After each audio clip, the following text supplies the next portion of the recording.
ఇవాళ కాంగ్రెస్ పార్టీ నాయకులు నేను అడుగుతున్నా, మీరు ఎవరి క్యాబినెట్లో ఉన్నారు? ఇవాళ మీరు సోనియా గాంధీ గారిని బలిదేవత నీచ పనులు చేసిన వల్లనే, సోనియా గాంధీ నీచ పనులు చేసినందు వల్లనే వీళ్ళు ఇంతమంది బలైపోయారని చెప్పి ఆరు రేవంత్ రెడ్డి గారు మాట్లాడిన ఒక్కసారి మీరు స్పష్టం చేస్తారు. వినండి.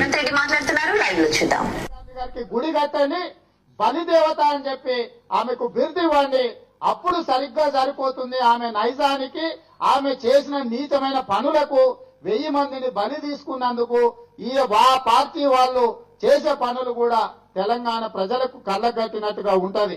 కాంగ్రెస్ పార్టీని తిట్టినటువంటి రేవంత్ రెడ్డి గారి క్యాబినెట్ లో మంత్రులుగా ఉన్నారు మీరు. ఫస్ట్ మీకున్న ఆలోచన, మీరు ఎవరి క్యాబినెట్ లో మంత్రిగా ఉన్నారు అని.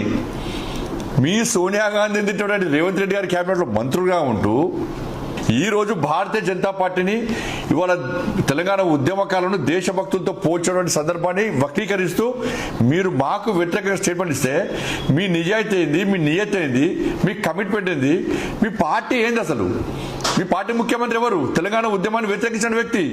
అరే కరీంనగర్ లో రణబేరి పేరుతో తుపాకీ పట్టుకోండి మీ రాష్ట్ర ముఖ్యమంత్రి. అప్పుడు తుపాకీతో బయలుదేరారు టీడీపీ ఎమ్మెల్యే రేవంత్ రెడ్డి.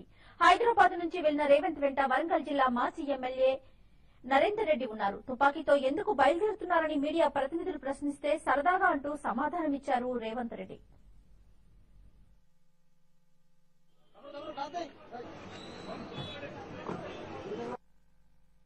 తెలంగాణ ఉద్యమ సమయంలో ఉద్యమకారులను చంపడానికి ఇదే రాష్ట్ర ముఖ్యమంత్రి గారు అప్పుడు టీడీపీలో ఉండి తుపాకీ పట్టుకొని బయలుదేరాడు కరీంనగర్కు. దీనికి కాంగ్రెస్ పార్టీ నాయకుడు సమాధానం చెప్పాలి.